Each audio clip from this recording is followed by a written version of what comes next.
I went to do some coaching with Terry Jenner. Oh, right, okay. Terry Jenner, obviously Shane Warne's bowling Yeah. coach. You know, with the shorter distances that we've been playing on, if you can get that pace up a little bit, it's a lot harder to play, and you can get through people a little bit quicker. Flowing. Australia's going down. Oh yes, this is what I like to hear.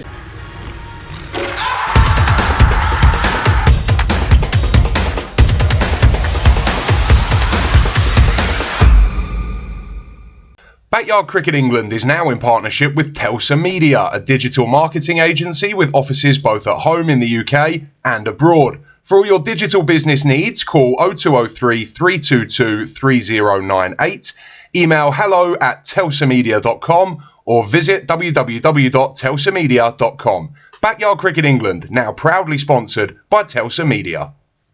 Hello, good morning and welcome to a muggy, sweaty and unpleasant Addiscombe Cricket Club for the latest edition of our Backyard Cricket England podcast. We've got a very, very special guest today. Our guest today is another member of our Australia party. He spent pretty much all his cricketing career at local club Addiscombe, which is where we are now. He's been a member of that team since 2008, more than 200 appearances, closing in on 4,000 runs for the club, which makes him the 8th highest in the history of the club. He's made 14 50s and a century. He was the third 11 leading run scorer in the 2009 season and 2 years later was Player of the Year for the Seconds. He's also recently joined local club Woodside Green, where in his first full season in 2022 last year, he was the top run scorer. He's also the first player in the history of the club to make 3 successive centuries and holds the record for most centuries within a single campaign, both of which are records he stole from me. He was a member of the 2021 Invincibles campaign where they went unbeaten through the whole season, and like we said, he was a leading run scorer in 2022. In backyard cricket, he's been a less regular player. He's only played 4 test matches up to this point, 82 runs with a best of 26. His unique run-up and awkward action has also brought him 8 wickets with a best of 2 for 14, which was nominated on the shortlist for best bowling performances in this year's 2022 series. And he is, like we say, the latest member of our Australia trip for the Ashes Down Under in Sydney this November. We're really, really excited. It is my great pleasure to introduce the VCE podcast, Mr. Sam Dennis. Sam, thank you for joining us. But they've got the wicket. Let's go. Sam Dennis, the man. Just got to kill the momentum a little bit here. Just hang in there. Oh, what a good ball. Sam Dennis strikes. Oh, that's a cracker. What a bit of bowling. Sam Dennis strikes. 33 for 3. Well, hello guys, it's a pleasure to be here with you. Yes, it's I look forward to sort of speaking through my sort of journey over the next sort of hour or so. Yeah, we're going to get to know Sam, we're going to get to know what makes him tick and who he is as a person and a player in regards to the game. So we will start where we started in that introduction with Addiscombe. You've had basically a lifelong association with that club, going on about 15 years now. Do you just want to tell us how that started and how that's progressed over the years and where your relationship with the club is now? Well, I mean, yeah, I joined here as a colt, very, very young, with another player from here, Ricky. Ricky Borwick? Ricky Borwick, yeah, Ricky Borwick was in there. There's a few players that I joined with as well that have played for the backyard team. So like James Ramsey, he was there from a very young age as well. Couple others, maybe Dan Lineker. So you guys are all roughly the same age? Yeah, we're the same age, yeah. We had quite a solid team. I joined before Ricky, actually, and I left the club when our coach left. Went to Old Wits, which is just down the road. Came back a couple seasons later, and that's when I met Ricky, at a very, very young age. Started playing adults cricket for Addiscombe, again, quite young, maybe 13. Didn't look back from there, to be honest. So it kind of has been, like we say, a sort of lifelong love affair with Addiscombe. Do you remember when you joined Addiscombe, was that your first introduction to cricket, or had you played maybe school or elsewhere before then? Oh no, I've been playing cricket for quite a while before that, even then. So what age would you have started? Do you remember how old you were when you first picked up a bat? 3 years old. I actually went down to Dulwich at 3. Their age limit was 4. They didn't want anyone. They didn't have anyone younger than 4. But my dad told them that I was 4. So I started there at 3. Went back the next year, and my dad went, he's 4, and they went, you told us he was 4 last year. So yeah, I mean, my first introduction to cricket, my dad was painting the living room in our house, and he was watching the cricket, and I came walking in, and I saw him watching the cricket, and you know, I started imitating the bowlers. So do you remember then, obviously, because we've got the Ashes, this is all about the Ashes campaign we've got, would that have been an Ashes you remember watching, or was it just a random sort of England game? I'm not too sure. I do remember sort of really early on Ashes with sort of, early on, I say early on in my lifetime with sort of Mike Atherton and players like that. Yeah, so back to sort of late 90s, early 2000s we talking about? I mean, I remember watching Nasser Hussain, you know, Alex Stewart, those sorts of players. And I used to pretty much just imitate the bowlers and the batsmen. I started off as a bowler. I was quite a decent bowler for my age group, playing London. Would that be, because I've played with you in club cricket, and nowadays you tend to bowl leg spin. Would that have been the case then, or are we talking like No. I always bowled seam up. Like my hero growing up was Darren Gough. Oh, Goughy, yeah. Because he's obviously quite short as well. I had that I tried to imitate his action all the time. I tried to have the same attitude as him, bowl as fast as you can. Did you have the same Yorker that he had? When it bounced twice, maybe. But no, I always used to sort of look up to Goughy and try and bowl like him. Everywhere that I went, every single place that I went, I was bowling action down the street.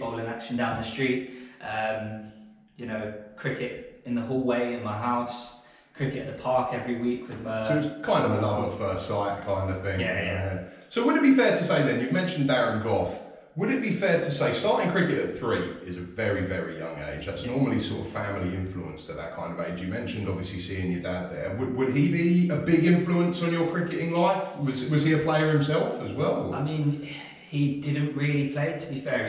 My dad's disabled. He's been disabled since I was young. But presumably a big fan of the game. Big fan of the game, yeah. Watched every test match, watched every one dayer. And he massively influenced, you know, his love of the game and love of watching the game, massively influenced. Unfortunately, due to his disability, he wasn't able to get to too many of my games. He did see quite a few of them. My mum used to take me around on the buses everywhere. But I mean, no, I didn't really have anyone that played cricket in my family. It was more just my dad's love of watching the game.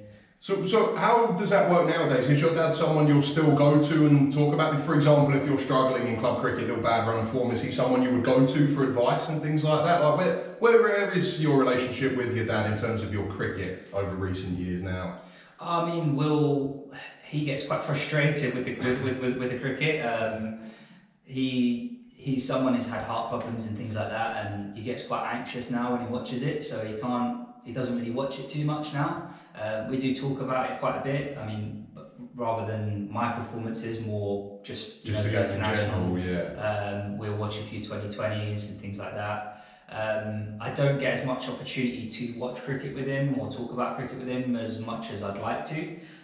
Just obviously work and life and gets in the way. But yeah, I mean, we still talk about cricket, but not particularly my performances or anything like that. He knows when I've scored runs. Of course, yeah. Tell everyone about that.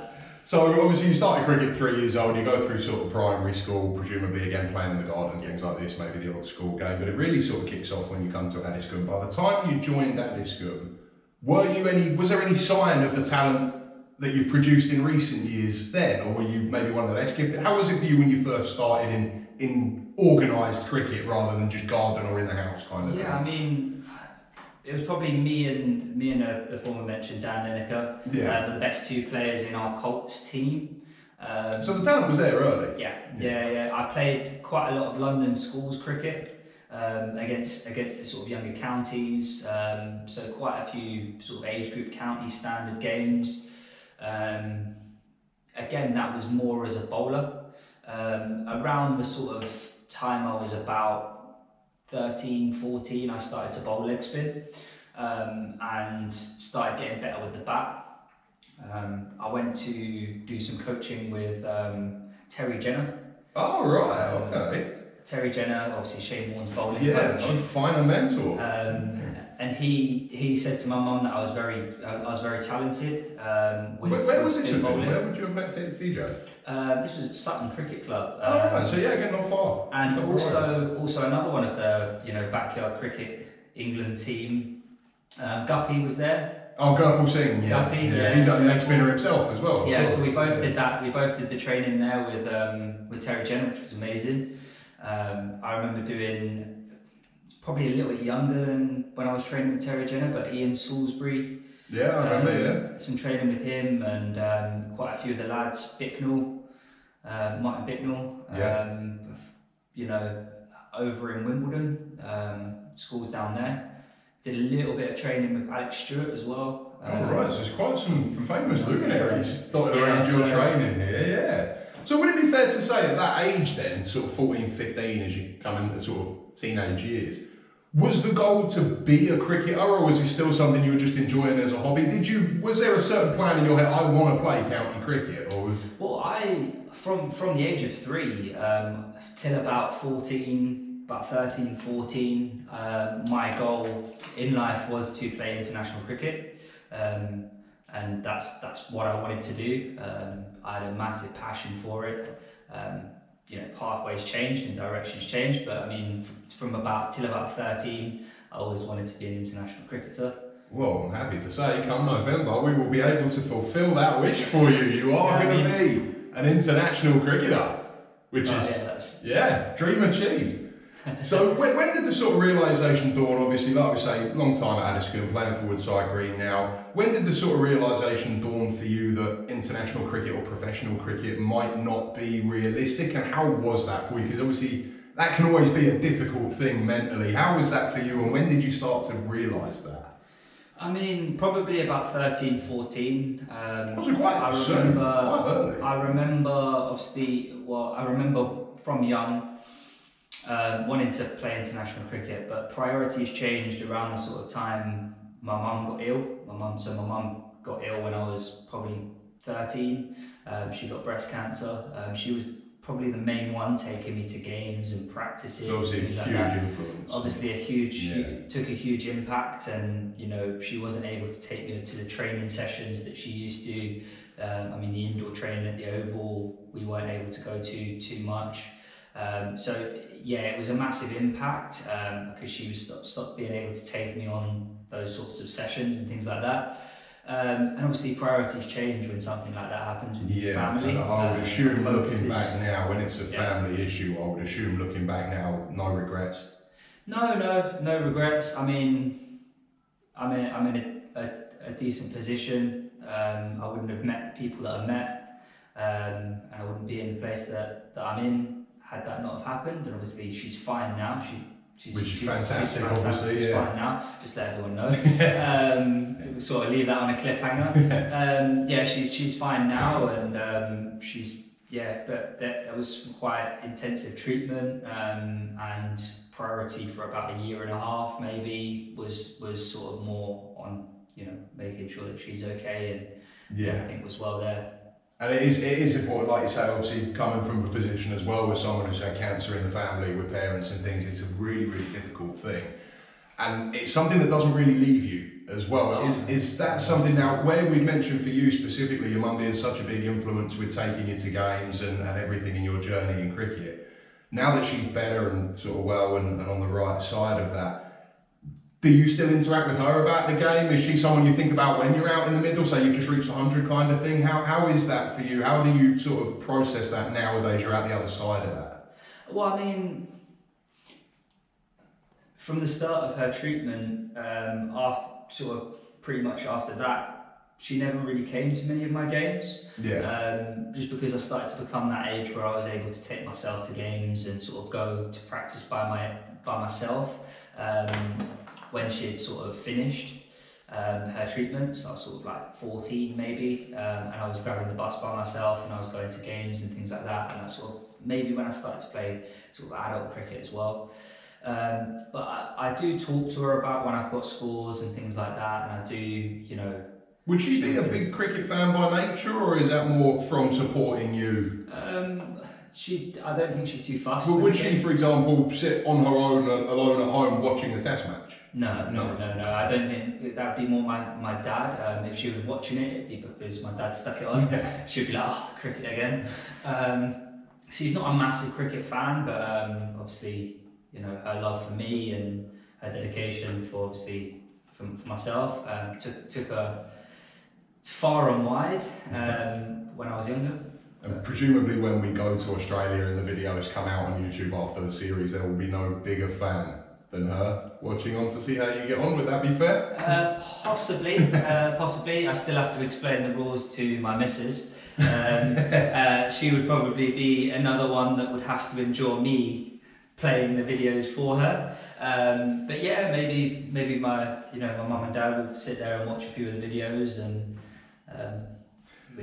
yeah. Yeah, so we'll talk technique now. Then obviously we've sort of touched on family there, and it's wonderful to hear the details you've given there. And thank you for being so open about that. In terms of the game itself, then what you've blossomed into as a player, I'm fascinated by it. For me personally, having spent obviously I played the odd sporadic game with you over the years, but you've joined Woodside sort of just over a year ago, and I've got to know your game and know you a bit better in the last year and a bit. The one thing that really strikes me about your game is the rhythm, the tempo of it. And you seem to have this ability to just, when you get in, obviously like a lot of people, you can be quite a slow starter, quite a nervous starter, but when you get in, big scores almost become a formality. It almost feels to me, being at the other end from you, that it's kind of like a cruise control. In a similar way that they say about Joe Root, like you don't see him do anything and you look at the board, he's on 30, and you don't remember him getting any of them. It's sort of a similar thing with you. How did you get to that stage? Is that something that came naturally, the sort of building of an innings and tempo, or is that something deliberate that you've worked on over the years? I mean, to be honest, it's just come naturally to me. A lot of it is about the situation of the game and who else we've got to come in. Yeah. When we've got the good players to come in down the order, when we've got a strong batting lineup, it's easier for me to go out there and be more fluent and play my shots. When we haven't got such strong a batting lineup, I try to be a little bit more circumspect and hit the singles and sort of not take as many risks, because I know that obviously if I get out within the sort of first 5 overs, then I'm exposing the rest of the batting lineup. For me, it also comes down to I will look for the boundary first. And if I can't hit the boundary, I'll try and turn the strike over and hit the 1, the 2. It's a sort of very bad ball attitude in a way. A little bit. I just try and be, as I say, as positive as possible. Looking to score. Even if I don't score, just looking to sort of be really positive in defence. If a bowler comes up and bowls a really good ball and you're just solidly in behind it and block it, it's a little bit more of a mental thing for him, because he's thinking, even my good balls, I've got to work really hard to get this guy out. It comes quite naturally to me in a way. I try to score boundaries. I look for boundaries first, and then if I can't hit a boundary, I look to just turn the strike over. If I've just hit a couple of boundaries, I'll look to try and turn the strike over. I try and keep manoeuvring the field. So if they stick men on the boundaries, I'm quite happy to take the 1s or 2s to them. And if they keep the men in, I'm quite happy to go over the top and take the boundaries. Yeah, it's interesting that you mentioned the singles and the 2s there, because I think personally that's what defines rhythm and tempo. You might face 100 balls in an innings, hit 10 boundaries. All of us can hit 10 boundaries in an innings, but it's what you do with the rest of the deliveries, and for the rest of it, it's sort of ... 4. With you, it's like 1 1 1 1 4 1 1 1 1, and that's I think where the rhythm and tempo comes from. Is that what you would say your biggest strength is as a player?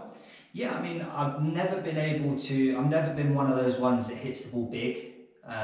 You probably never see me hit a massive 6, maybe 1 or 2. It's more timing with you, really. It's more sort of. Yeah, so I've never been one of those sorts of people who hit massive 6s, or even hit straight 6s or loads of 6s.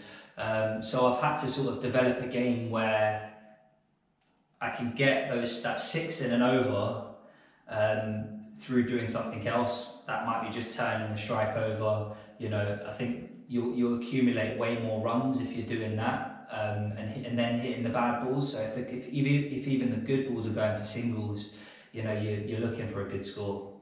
Yeah, and you mentioned accumulate runs. You'll not just accumulate runs, you'll accumulate centuries and scores. And that's something I want to talk to you about because that's really become a part of your game in recent years. So you played the odd game for Woodside here and there. Didn't play for a long time while you were sort of otherwise committed at Addiscombe, but you came back for one match in 2021 in the Invincible season, made a century. 2022, 4 centuries in the season, top run scorer. None this year, but you've only played sort of 2-3 games, we're only just starting off. But centuries have really become a thing in recent years. When you're at the crease, is that something is that the end goal? What are you thinking about? Is it just ball by ball, or is it ball by ball with a bit of, right, I'm on 20, 30, you've got to get that 100 kind of thing? What are you thinking about as those big innings go on? Do you find that once you pass 50, does it become more in your head, or where is it with you mentally during a long innings? I think I tend to play better when I'm not thinking about my score. So I'm just thinking about where are we as a team? What have we got to come after us?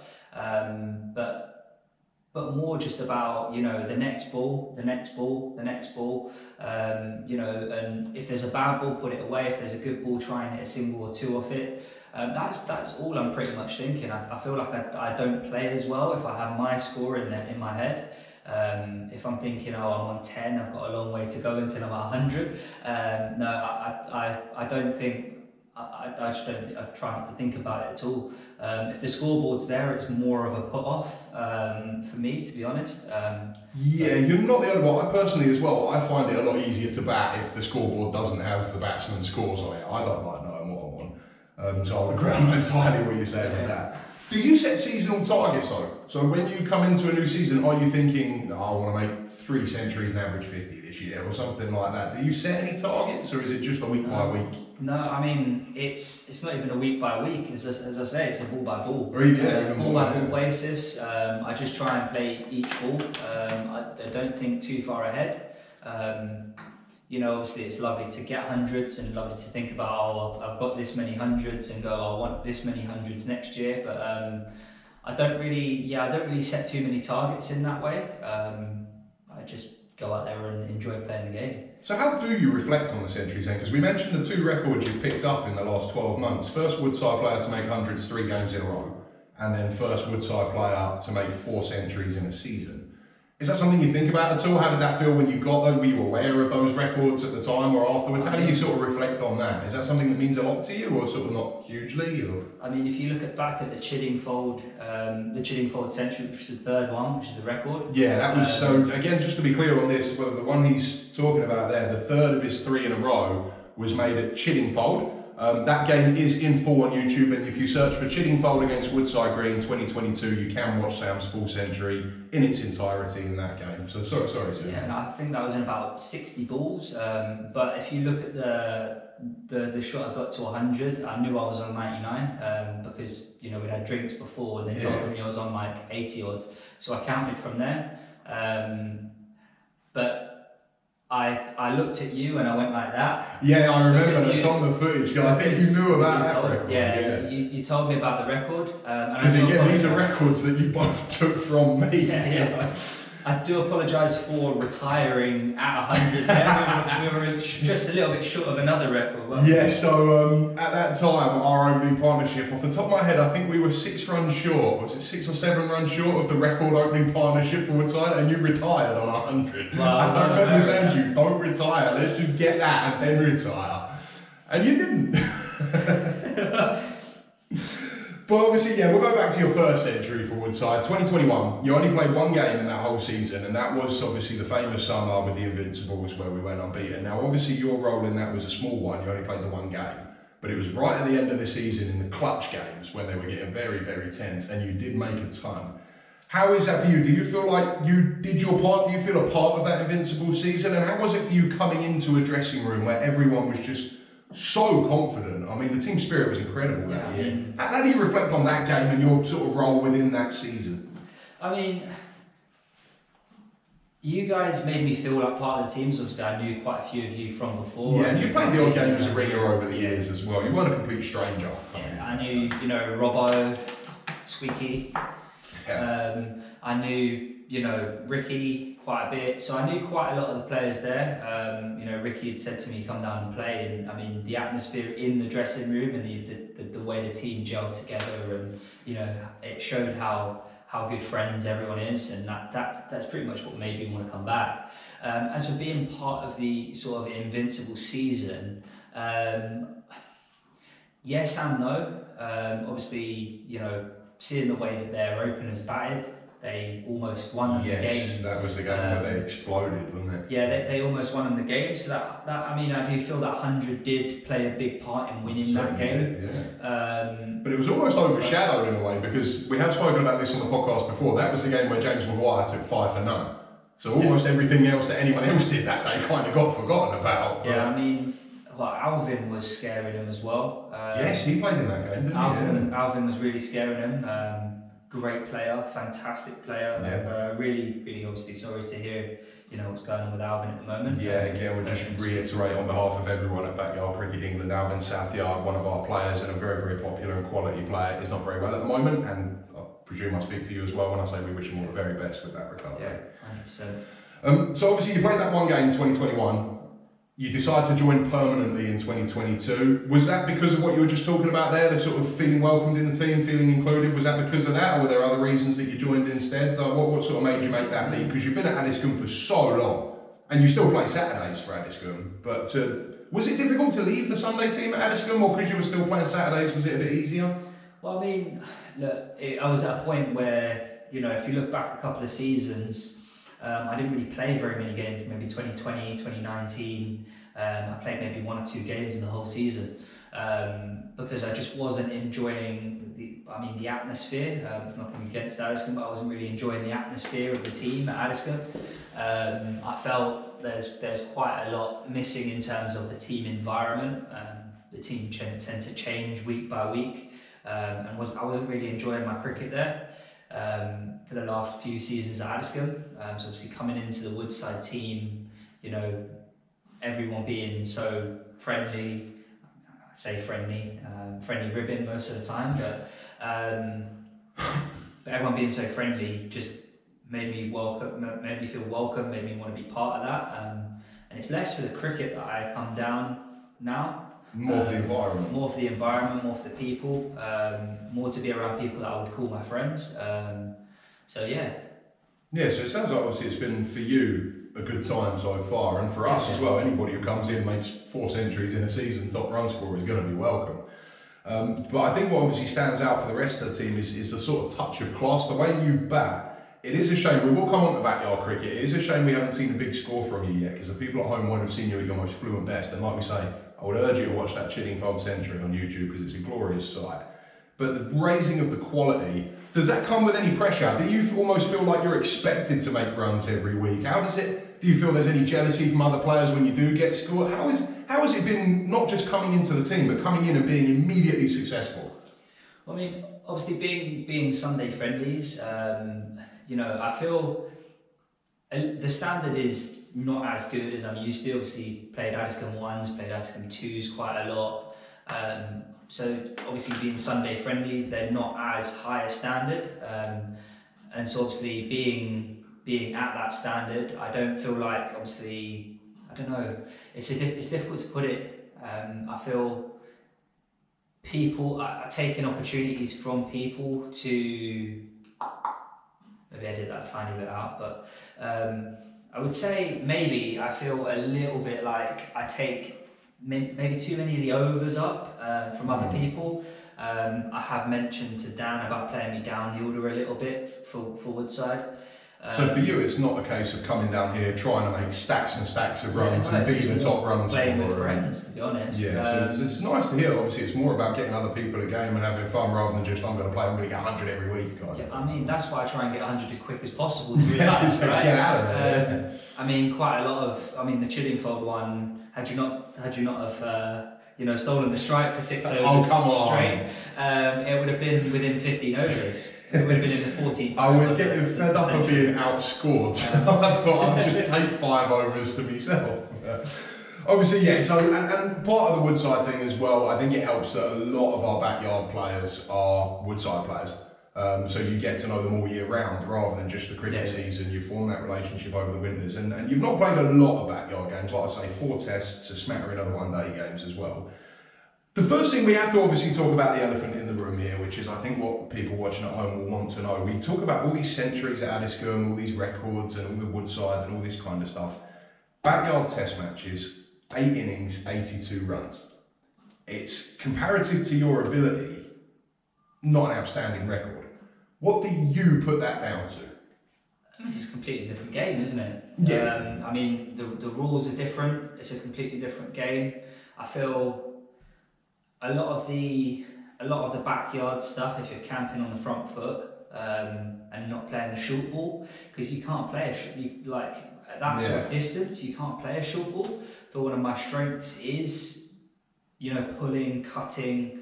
And also, with the restriction of not being able to hit over the top, I don't feel like I have to hit through the line as well. I have to hold back on a lot of the shots, which has been difficult to adjust to. So I feel it's more probably, not being able to pull and cut and have the sort of fluency of the shots. A lot of the time I'm not, it becomes automatic. With stroke play, you play strokes automatically, you rock back and play a pull shot automatically, you get on the front foot and play a drive automatically. I feel that's that's when I'm best playing, is when everything's automatic, and that's sort of the backyard stuff has been very different cricket in terms of you can't, play automatically, you've got to try and, sort of get behind the ball, or you've got to try and play the ball down rather than... And obviously it's a drastic movement in the air as well. With the taped-up tennis ball, it's more than you'll get on a Sunday here. Oh, well, I mean, the movement's not so bad. The speed, again, is not so bad. Having played, and opened the batting first 11 cricket, second 11 cricket, you get some players that will move the ball, obviously not as much as a half taped ball, but you get players, so the movement's not too bad.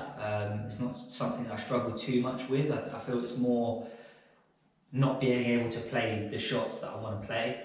And there is another thing I would say in your defence with that record. Firstly, your 4 tests have not come in a row. It's been sort of one here and there, which obviously when you're learning a new game makes it very difficult to adapt to, playing one game here and there. And the other thing I would say is, there are some people who have adapted to this type of cricket very, very quickly. People like Ricky Borwick, James Crowther.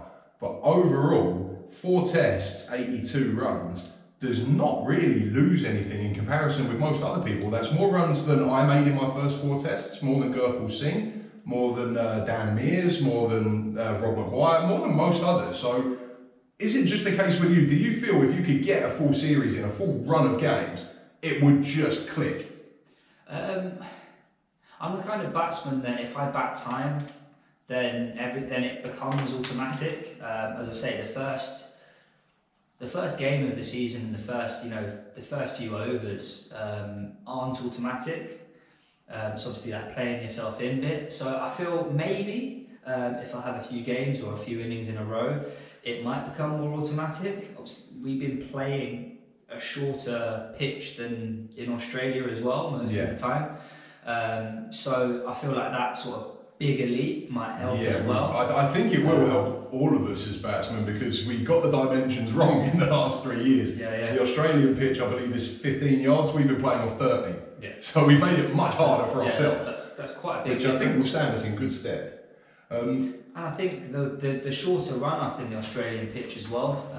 So it looks to me as if they have a slightly shorter run up. So I feel you won't be able to generate as much pace, which will make it a lot easier. Just picking the line and the length and the swing. I feel it will be a lot easier. So would it be fair to say we're confident that come Australia, the runs are going to be flowing? Australia's going down. Oh yes, this is what I like to hear. So the other thing I want to talk to you about with backyard cricket is, we'll come on to the bowling. Now this has been a surprise. I've spoken with other players about this. Your bowling has been a bit of a revelation because none of us expected it. We thought you would come into this as a batsman and maybe a bit of a dobbly bowler. So, and with, like I say, 8 wickets, some of them have been quite spectacular. You've really gained a reputation as a thinking man's bowler as well. So the first question, just very quickly then, is you mentioned you started as a kid as a seamer and moved to leg spin. In backyard cricket, you've gone back to seam. Do you want to just give us a quick read? Why? I feel with the tape ball and a lot of the surfaces that we've been playing on, it doesn't grip, and so it's just you're bowling slower. It's a lot harder as well to rip a tape. So it's ball more of a tennis practical ball. choice. Yeah, it's more of a practical choice. I also feel with the shorter distances that we've been playing on, if you can get that pace up a little bit, it's a lot harder to play. And you can get through people a little bit quicker. Not that I'm quick, but I feel that if you can get that pace up a little bit more, it can sort of, shock people. And you just really try and vary the pace on it as well. And obviously, like I say, you've really gained a reputation as a sort of thinking, crafty bowler. So there's a few ways this has happened in a way. The first thing would be, Jake Butler has sort of really developed it well in our most recent series, but you were the first in 2021. You were sort of the pioneer for backyard cricket of coming round the wicket to right-handers as a right-arm bowler. Nobody had really done that before, and nobody really did it in that series apart from you. You've got 8 wickets. I think 5 of them have been round the wicket, and obviously that's something Jake Butler has taken on this year as well. Where was the inspiration behind that? Because obviously, is there a particular reason for that? Was that just throwing something at the wall and see if it sticks, or was there a sort of purpose behind that? No, I mean, I feel with the backyard cricket stuff, with the shorter distances and the rules that we play of obviously playing a shot you can't be out LBW, I feel a lot of people go a lot further across their stumps. Yeah. The middle and off guard is very popular. Yeah, off stump guard even. And a lot of the time, going round the wicket, you can see leg stump behind their back. And if people aren't quick enough to get around there or get their pad in the way or whatever, a lot of the time I feel if you aim it right, you can hit the top of leg. And you actually did in the first game you went round. I can't remember who it was. I think it might have been, was it Ewan or James Maguire? You did knock somebody over from round the wicket. Yeah. And that kind of started it for you. And it's something you've done. You don't do it to everybody though, I've noticed. You've never gone round the wicket to me, I don't think. But you've got. Is it just a thing you would blanket do for everybody, or do you pick your batsman with that? Because there are some players you haven't done it to. So it depends on where you're standing, to be honest. If I can't see leg stump behind you, so it's more just based on their setup. Aiming on that line is not going to work. Because if you're aiming at leg stump and they've got their legs in the way, if they're playing a shot, they can't be out. So it's difficult to get a wicket like that. But obviously, if they've come in across their stumps and you can see the wickets behind. You might be able to just nick one down the leg side, just sort of, nick the leg stump down the leg side. So, I mean, for yourself, obviously, I've never come around the wicket for yourself because you stand further outside the line, you stand more front on in your setup. So I don't feel like that's a way that I could get you out. I feel, that's pretty much all it is. It is fascinating. I mean, like I say, it's interesting to hear that because, like I say, you have got the reputation as a sort of thinking bowler. And one of the other things you've developed, obviously 2021 you brought round the wicket to more prominence. In 2022 you brought something different entirely to the game, which was, as we're playing this, when this goes out, I'm going to loop the video over the top so we can see what I'm talking about. The run-up. Yeah. You really came with a sort of new thing this year where rather than sort of, you've got about a 4-yard run-up, coming straight, maybe a bit of bend, running round, you were almost starting at sort of a wide mid-off or cover even, and looping all the way round.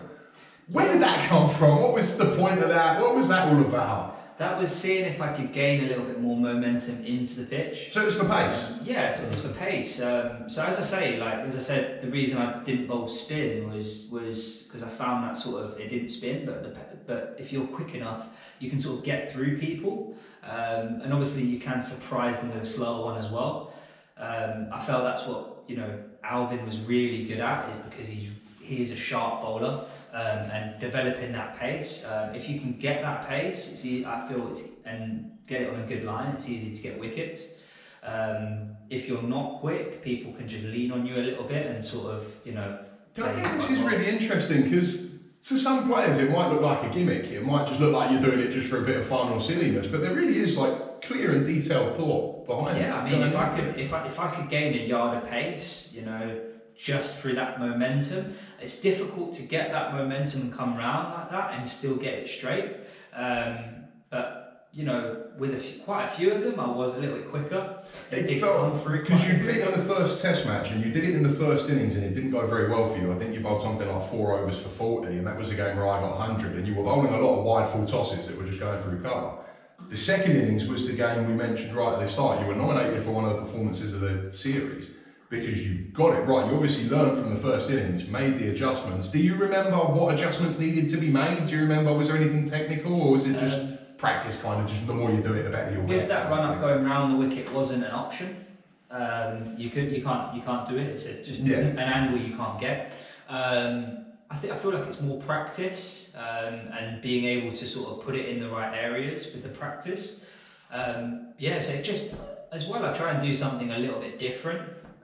If people get used to a certain thing, and if you do something different, it's sort of, you got to more switch on to it, if that makes sense. Yeah, and it was, because like I say, the second innings, it was spectacular. 2 for 14 doesn't really flatter you. You should have been better than that. You were 2 for none at one stage, and it was only good innings from Ricky Borrett and a ringer called Danesh, who sort of held you at bay a little bit, but you really did start that innings on fire. How was it for you from a team point of view? Because you did go on to lose that game, and you were part of the side that lost that series 3-0. You obviously didn't play all of them. I think you played 2 of the 3 tests. How was it for you? Because you've never actually been on the winning side in one of these tests. Obviously, you've only played 4. How is that? Was that difficult? Is that something? Did you play these games wanting to? Obviously, everyone wants to win, and you try your best. But does it bother you losing a series 3-0, or did it kind of just? How do you sit with that? The same reason I come and play on a Sunday for Woodside is the same reason I turn up for the backyard cricket stuff. It's just playing a game of cricket with good mates. So it's one of them, you want to win and you try to win, but it's not the end of the world. It's nice to win. It's obviously nice to win, but you know, playing a game of cricket with mates is winning in the end of the day. Will it matter more in Australia? Oh, of course, yeah. Yeah, so you're not playing against your friends. Hopefully they will become friends. But hopefully not. No. Hopefully not. No. I think hopefully they will become friends. And a friendly rivalry will be good. Friendly rivalry will be good. So you're not playing against people that you know, so it's a little bit different.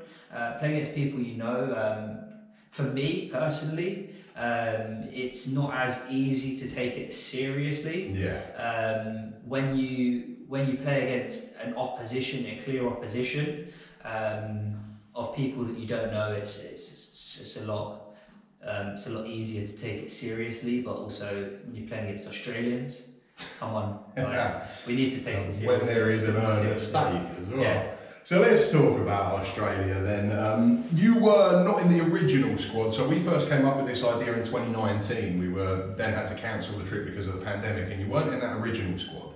When did you become a part of it, and how was it introduced to you? Did you know about WCG before me and Ricky set it up, or was this all new? Just tell us a little bit about how you got into it and what your feeling about it was when you were first asked to come. As we've established, I've known Ricky for quite a few years. We were quite good mates back in the day. I mean, we sort of lost touch for quite a few years. When I was playing sort of Addiscombe adults, he stopped playing for Addiscombe. Yeah. When Ricky obviously asked me to come back in for the end game of the Invincible season, after that, sort of talked a little bit more. Guppy as well. And then Ricky sort of, I believe, invited me down to an indoor game, and I thought, let's have a go. But no, I hadn't really heard about it before. So you were not aware of the WCG or anything like that? No. And how, obviously having seen it since, what's your feelings on it? I mean, where are you at with this trip? Is this just a casual, should be fun, don't really mind, or is this like wow kind of thing? I mean, I'm excited to go over to Australia. It's never been there before. It's a big trip. It's going to be quite fun to play against. To play against the sort of backyard cricket Australia, and it's going to be fun to sort of have a laugh with the lads out there.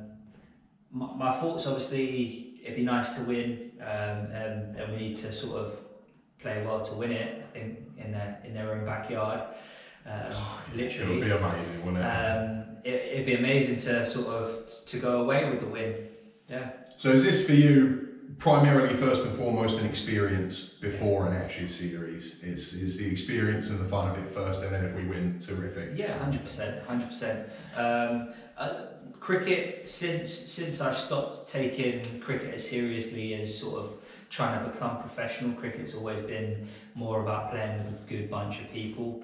And that is what we will have both on our side and the Aussie side. The Aussies that me and Ricky have spoken to have been in touch with, fantastic guys. So obviously there'll be the rivalry, but it should be at the end of the day 20 odd mates having a laugh at the end of it. So that's the most important thing for me. So did it help you then when you were asked to come on the trip? Where were you sitting with that initially, and was it a requirement for you? Obviously we're not going to say too much about who's in the squad because we don't know what order these podcasts are going to go out, but there are people that you are friends with in the squad aside from just Ricky. Did that help? Was that a non-negotiable? I mean, if it was just one or two people going out there that I was friends with, it wouldn't appeal to me as much. So it's the whole core of having friends people. There, yeah. I believe James Crowther, great guy. Yourself, Guppy, Ricky. Everyone that's going. Jake Butler. Great people. If I haven't mentioned any of you, I mean. Like I say, we don't want to say too much about the squad because we don't know when it's going to be announced in relation to when this video goes up. But yeah, again, I mean, it should be the trip of a lifetime, and obviously everyone has made sacrifices. We're giving everyone the chance on these podcasts just to say anything, and you don't have to if there isn't anyone, but a lot of people, all of us, we've made sacrifices in different ways. There are financial, obviously, work sacrifices, relationships, friendships, family, things you can't spend as much time with people because you've got to save money and all that. Just your opportunity here. Is there anybody you would like to thank for helping make this happen for you? Is there anyone you want to shout out while we're here? Anyone you want to just say your piece about while you've got the chance? No, I mean, Ricky's been quite supportive with me. Yourself and Ricky's been quite supportive with me over the past few months. Other than that, I mean, it's been that's all really. Yeah, it has been a grind for a lot of people. Obviously, it is an expensive trip. Yeah. But we are so excited about it. It's a world first. It is going to be terrific. So, like I say, we're not going to talk about the squad that's coming. We're going to talk about the squad that might have been. So, as ever, we've asked everybody to sort of pick their ultimate backyard 10. So, the best 10 in batting order, because it's 10-a-side in Australia. Your dream backyard 10. And just to recap everybody on the rules, there are 2 rules for this. Sam has to pick himself in the team, and he can only pick players who have appeared in our games on YouTube so that people at home know who we're talking about. Yep. So obviously, you've done a bit of thinking, you've put a bit of a team together. So let's start with yourself first. Where are you batting in this 1 to 10? So I'm gonna go for our Woodside opening partnership. Myself and yourself. So that's going to be me and you at the top, yeah? Myself and yourself at the top. Do you know, I wasn't expected to say this, but every podcast we've done so far, I've squirmed my way into everyone's team so far. On a more serious point, obviously we can sit here all day and just say it's because I'm amazing and all this, but on a more serious point, obviously we don't know who's going to be your sort of middle order, but why me and you? Why not other players who you could have picked? Why is it specifically going to be us two? So for yourself, you've got a bit with the ball. I think it's important because everyone has to bowl. Yeah. You've got a bit with the ball, and you're solid with the bat. You've got quite a few decent scores. You've been one of the players that I think when I come up against, it's been more okay. Like this guy's been in for a while. Probably so not quite as good to watch as some of your innings are, I think it's probably fair to say. But I mean, but you've got the rules down, you've got the technique for the backyard stuff. So I mean, it's been playing against you is quite difficult to get you out. So that would be the reason why I'd open with yourself. I don't think I'd make it into my backyard team just because of the performances. But I mean, obviously I've got to pick myself, so I'd open the batting with myself. It's a natural position for me. That's interesting because you've not done a lot of opening in the backyard games. When you're in the team, you tend to be sort of 3, 4, 5 kind of thing. Yeah. Would you prefer to get? Do you think you would have a better run of form if you opened, or are you not really that fast? I mean, within usual cricket, I say usual cricket, Yeah, sort of the red ball sort of stuff, club the cricket, hard yeah. ball stuff. I feel better going in to open the batting. The team hasn't had chance to build up momentum. So obviously, you coming in off the back of a wicket, which you would at 3-4, that little bit of momentum build up from a team, the little bit of a lift from the team makes a difference. Is it a responsibility thing as well? Because I'm the same. I hate batting anywhere other than opening. In backyard cricket or in club cricket, I hate coming in anywhere other than first. And part of that is because I like the fact that every week I come in, it's 0-0, and I get to dictate how the game goes. It's not dictated to me. Is that sort of a similar thing? It's more. As I said, the team bowling doesn't get a chance to build momentum. Yeah, you're not coming in off 1 or 2 quick wickets. And so I feel it's more. I've got the chance to build that momentum and to gain that momentum and to put them to the sword before they, are able to build that momentum and confidence. So the same thing with sort of backyard cricket. I think I'd take it a little bit more like that. So you've gone with me and you. Before we talk about who you've left out, let's find out who you've picked. So let's have your 3, 4, 5. Number 3, I'd probably go with Yusuf. Yusuf Sharif, yep. I've got to admit, he was one of the people I was wondering why he wasn't in the opening slot then. So he's at number 3, that's why he's not there. 4 and 5? 4 would be Ricky Borrett. Ricky, yep. Everybody's choice at number 4 so far. Yeah.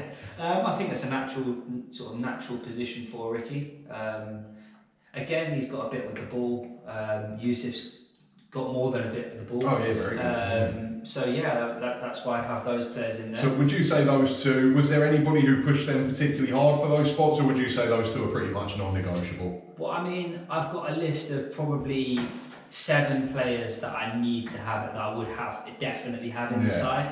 And then, pushing for a few other players in the side. But I wouldn't have a specific batting order for them or a specific spot for them. So this is more a kind of just on paper kind of thing, but it'll be more fluid in practice. Let's have a look at your middle order then, 5, 6, 7.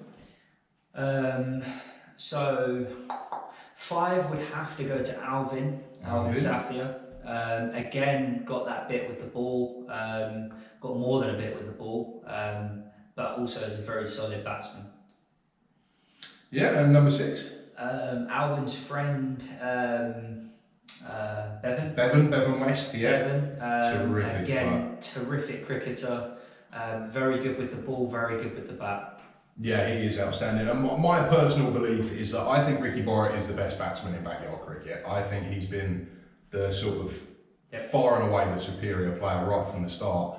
Bevan West has only played 2 games. My personal opinion is that if Bevan West had played all of the games, he would be well ahead of Ricky as number 1. I think he's a terrific player, Bevan.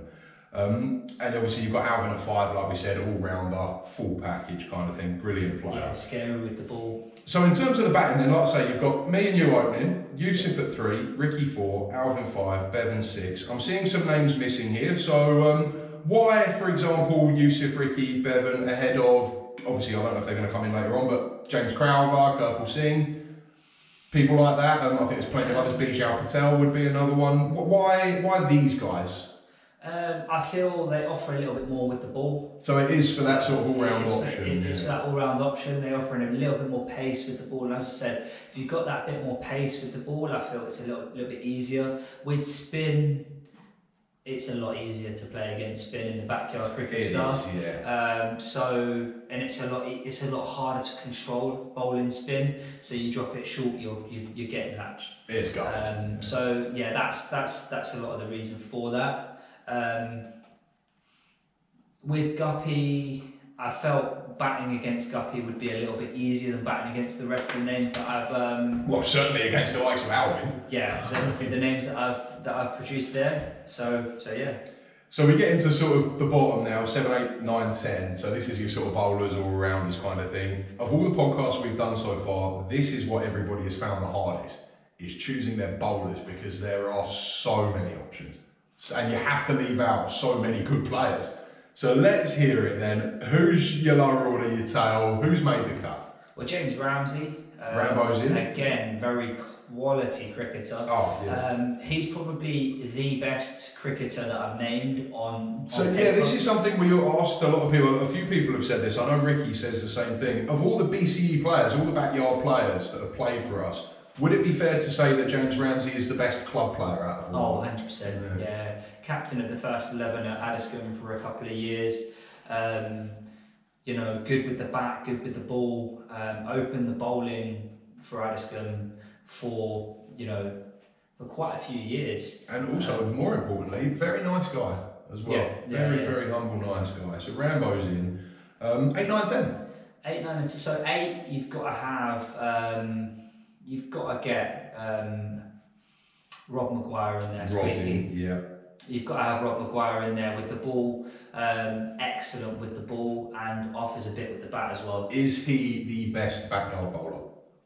Yeah, 100%. I would say he's the best backyard bowler. He offers such good control with the ball at a decent pace as well. So yeah, very experienced cricketer, very good. It's got a very good head on it. Yeah, and more importantly. Don't say he's a good bloke. Don't say he's a great bloke. No, alright, that's getting cut. We're not having that. Sorry, Rob. 9 and 10. So, just to offer a little bit of difference, I would probably have to say James Crowther. Crowther's coming in. Crowther's coming in. A lot of the bowlers I've mentioned. In practice, would he come in at number 9 or would he be up? It depends. He would be a move. So sort of floating. He'd be floating. Yeah. James Crowther's more for the type of person that he is. He's a very uplifting character, very positive person. He's good to be around. So he is a lovely bloke. Again, I'd have him in there for that, but also. Because I think he'd have a few bunnies with the ball as well. It is interesting that. So Crowther, it's unbelievable to say this, he is, in all the tests we've ever done in backyard cricket, the 4th highest wicket taker. Yeah. He's got more wickets than frontline quality bowlers. Why do you think that is? Is it just that they take him for granted, or? I think, you know, I haven't studied it probably as well as quite a few other people have, but I think, you know, as I said with my own batting, it's the control. Has he got you out? Playing the shots. I think I've always played on the same team. Has it always been? Yeah, I think I've always played on the same teams, but I feel it's the control of playing shots that you want to play. So pulling, cutting, you know, and I think he's the type of bowler that you just want to smash the ball. You almost feel like there could not be a dot ball in this over. He's got to go. And I feel he'll get a lot of wickets that way of, you know, hitting over the top, or, you know, people trying to hit it too hard. And he offers a little bit with the bat as well. I mean, he can play a good drive, and if you get it in that area, then yeah, I mean. And I would say as well, you mentioned when we were talking about myself and also Yusuf, you mentioned you sort of get a feeling sometimes, he's going to be in for a while. I can say from being on the other team as a captain, you get that feeling with Crowther as well. He can be aggravating to bowl that. So without the number 10, and I can think of about 10 different players you could pick for this slot. So what makes this so difficult? So who is the number 10? Who's won the race to be the last player? It's a difficult decision. It really is. There's been a lot of decent players. Would it help if I throw some options in the air for you? Yeah, go on. Throw a few names out. So some of the names you've got for this last spot: Dan Mears, Jake Butler, James Maguire, Ewan McGregor, Elliot Fox, Callum Letts, Vamsey, Matar Saeed, the spinner. You've got Nav. You've got. I mean, there's just loads. There's so many good players you're going to have to leave out here. Who wins the race? That's going to have to be. It's going to have to be either Jake Butler or James Maguire. Jake or Jimmy? Or Jimmy. And I think I'm probably going to go for Jake. Go for Jake. Probably got a little bit more control with the ball. Doesn't offer as much as Jimmy with the bat, but no, Jake is very much. But I've got Jimmy out a few times myself with the ball. So yes, you've got a good record against Jimmy, I think. So I feel, you know, obviously if I'm picking a team, he's not like, I feel if I'm going up against him, I'll have a good chance of getting him out. But yeah, I feel that 11's probably. So this is your ultimate backyard team then. We'll just recap that. So top of the order: Alex Smith, Sam Dennis, Yusuf Sharif at 3, Ricky Bauer at 4, Alvin Sathia at 5, Bevan West 6, James Ramsey at 7, Rob Maguire 8, James Crowther at 9, Jake Butler at 10. If that was the team that we were taking to Australia, do you think the Aussies would even stand a chance? No, never. I mean, it's a lineup of batsmen. But who can all bowl? I mean, I'm really looking at Crowther and maybe Bevan as a... Who can all bowl, yeah. So, I mean, it's a team of a batting lineup that you would be able to play all of the batsmen. You would have apart from time one or two of them in the top 4. In a hardball game, in a club game, you would be able to play all of them in the top 5 as batsmen, apart from maybe 1 or 2. But yeah.